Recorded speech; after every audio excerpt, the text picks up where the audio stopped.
नमस्कार, मैं ज्योति श्रीवास्तव। आप देख रहे हैं सी न्यूज़ भारत। इस देश में किसानों को अन्नदाता कहा जाता है, मगर अफसोस कि इस देश में वही अन्नदाता सबसे ज्यादा परेशान रहता है। इस देश में सबसे ज्यादा उसी अन्नदाता को नकारा जाता है जिसकी मेहनत का हम खाना खाते हैं, जिसका नतीजा ये होता है कि अब आधे से ज्यादा समय किसानों को धरने में खराब होता है। अब धार जिले के पीथमपुर में जमीन अधिग्रहण को लेकर किसानों का धरना जारी है। देखिए हमारी ये खास रिपोर्ट। औद्योगिक क्षेत्र के करीब 5 गांव के किसान धरने पर बैठे हैं। किसानों की भूमि लॉजिस्टिक पार्क के लिए अधिग्रहित कर ली गई है। किसानों का आरोप है कि सरकार द्वारा हमारी उपजाऊ और महंगी जमीन को महज 50 रुपए स्क्वायर फीट के हिसाब से अधिग्रहण कर रही है और मुआवजा दे रही है, जबकि बाजार भाव का 6,000 रुपए स्क्वायर फीट से लगाकर 7,000 रुपए प्रति स्क्वायर फीट है। 5 गांव के किसानों की कुल 125 हेक्टेयर भूमि को सरकार द्वारा अधिग्रहण किया जा रहा है। भूमि अधिग्रहण कानून के तहत किसानों की सहमति लेना आवश्यक होता है, लेकिन यहाँ किसानों का कहना है कि उनसे किसी प्रकार की सहमति नहीं ली गई है, जिसके चलते वो इस भूमि अधिग्रहण का पुरजोर विरोध कर रहे हैं और आने वाले विधानसभा चुनाव का बहिष्कार करेंगे। बड़ी संख्या में किसान और महिलाएं हाथों में तख्ती लिए किसानों को उचित मुआवजा नहीं तो वोट नहीं, विधानसभा चुनाव का बहिष्कार जैसे नारे लगाते हुए अपनी अधिग्रहण की गई भूमि पर नजर आए। वहीं किसानों का साफ तौर पर कहना है कि आंदोलन लगातार जारी रहेगा जब तक सरकार हमें उचित मुआवजा नहीं दे देती। जान दे देंगे लेकिन जमीन नहीं देंगे। बातचीत में किसानों ने कहा कि आने वाले विधानसभा चुनाव में 5 गांव के लोग वोट नहीं डालेंगे और न ही किसी पार्टी के नेता को गांव में घुसने देंगे। आइए विस्तार से सुनाते हैं किसानों का क्या कहना है। और कितनी जमीन आप लोगों की अधिग्रहित की जा रही है? सबसे पहले तो हमारे गांव, हमारे आसपास के गांव और देश के सभी किसानों को मेरा अभिवादन। हमारे साथ में और देश के कई किसानों पर अत्याचार और अन्याय किया जा रहा है। एक पक्षीय अधिग्रहण सरकारें लगातार कर रही है और हम किसान उसका विरोध कर रहे हैं। हम ये चाहते हैं कि कानून में जो भी कार्यवाहियाँ की जाए वो पारदर्शी रहे और हमें सुनने का मौका दिया जाए, जो कि नहीं दिया जाता है। और हम ये चाहते हैं कि समस्त किसान जो देश भर के हैं या सरकारें जिन्हें सुनाई देना बंद हो चुका है, वो यह बात ध्यान से सुन लें कि हम किसान हैं, किसी से भी भीख नहीं मांग रहे हैं। हमें अगर भूमिहीन किया जाएगा तो हम उसका पुरजोर विरोध करेंगे और इस विरोध करने के लिए हमें किसी भी सीमा तक जाना पड़ेगा तो हम उसके लिए तैयार हैं। अच्छा, आप कितने हेक्टेयर जमीन जा रही है और कितने किसान इससे प्रभावित हो रहे हैं? हमारे यहाँ पर अभी मल्टी मॉडल लॉजिस्टिक हब के लिए लगभग 100 हेक्टेयर ज़मीनों का अधिग्रहण किया जा रहा है, जिसमें गांव जामोदी की लगभग 60 से 70 हेक्टेयर ज़मीन ले रहे हैं। गांव खेड़ा उसकी 23-24 हेक्टेयर ज़मीन खरीदी जा रही है एवं साथ ही साथ गांव सागौर जहां के किसानों की 3 हेक्टेयर भूमि का अधिग्रहण किया जा रहा है। शासन कितना मुआवजा देने के लिए तैयार है और आपकी मांग क्या है?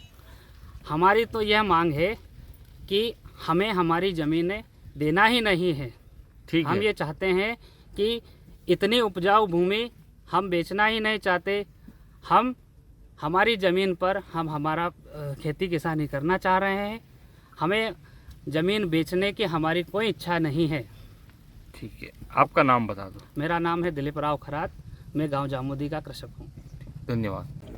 सरकार जो है एक तरफा कार्रवाई करके किसानों की ज़मीन छीनना चाहती है।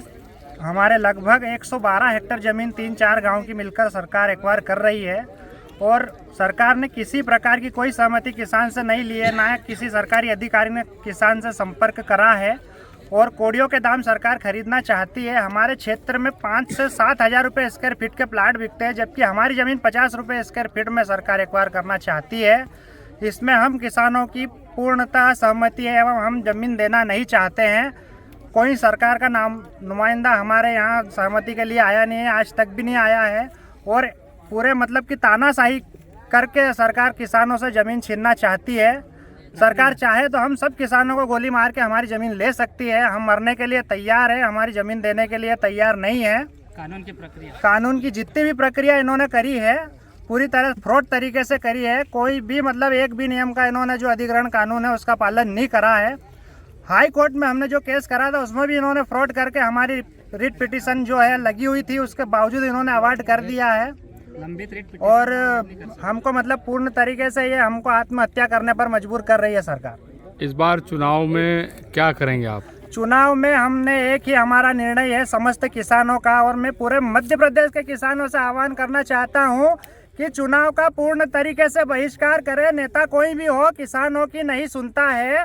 विगत 1 साल से हमने हर नेता से संपर्क करने की कोशिश करी है, पर किसी नेता ने हमारी नहीं सुनी है। अंग्रेजों की तरह, कुत्तों की तरह भगा दिया जाता है किसानों को हर ऑफिस में से, और स्थानीय नेताओं ने पूरी चालबाजी करके हमारी आवासीय भूमि को लॉजिस्टिक पार्क में करके अधिग्रहण करने की कोशिश करी है, और उनकी औद्योगिक जमीन को उन्होंने MPIDC के अधिकारियों से मिल के आवास में करा के 150-200 बीघा की जमीन में TNC डाइवर्जन करा के, रोड डाल के और बेच रहे वो प्लाट बना के स्क्वायर फीट पे, और हमारी स्क्वायर फीट की जमीन को इन्होंने उद्योग में डाल के एक्वायर करवा रहे हैं। हम पूर्ण रूप से चुनाव का बहिष्कार करते हैं। आपका नाम बता दो। अशोक रघुवंशी। ठीक। किस लिए आंदोलन कर रहे हैं आप और क्या कारण है? जी, हमारे किसान भाइयों की ज़मीन है, हम 1 इंच भी ज़मीन नहीं देंगे, चाहे हम जान दे देंगे, पर ज़मीन नहीं देंगे। उद्योगपति लोग अपने फायदे के लिए किसानों का गला काट रहे हैं, तो हम ज़मीन बिल्कुल नहीं देंगे। हमारी उपजाऊ ज़मीन है और संचित ज़मीन है, और हमारा हक है, हमारा अधिकार है, इससे हम ये ज़मीन नहीं देंगे, चाहे हमारी जान चले जाए, पर ज़मीन नहीं देंगे। अभी आप लोग नारों में बता रहे थे कि विधानसभा चुनाव का विरोध करेंगे, क्या मामला है? हाँ, बहिष्कार करेंगे, विधानसभा चुनाव का भी बहिष्कार करेंगे हम। आपका नाम बता दीजिए। कविता माने। धार से सीनू संवाददाता कैलाश सागर की रिपोर्ट। देखा जाए तो किसानों की जमीन गलत तरीके से उनसे हड़पी जा रही है, ऐसा कहना किसानों का है। मगर एक इस पहलू को वाकई समझना जरूरी है कि बीते कुछ सालों में किसानों के साथ ये घटनाएं बढ़ी हैं, या बीते कुछ सालों में किसान अपनी आवाज उठाना सीख गए हैं। ऐसे में जरूरी है कि सरकार इस बात को समझे कि किसानों के बिना ये देश नहीं चल सकता।